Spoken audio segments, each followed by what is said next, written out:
Hi, this is Lee from Total Parts Pro. Today we have a 2023 Ford Ranger stock on the 6729. It's ran from the 5th 2022 to the current shape. It has a 2-litre 4-cylinder turbo diesel engine backed by a 10-speed automatic transmission. This is the RA 2-litre 4-cylinder turbo diesel engine. Left-hand headlight. Left front 17-inch factory automatic tyre. Front bonnet, no dents.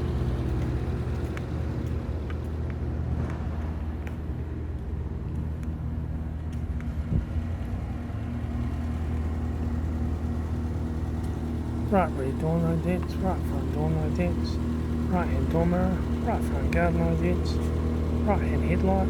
Right front 17-inch factory automatic tyre.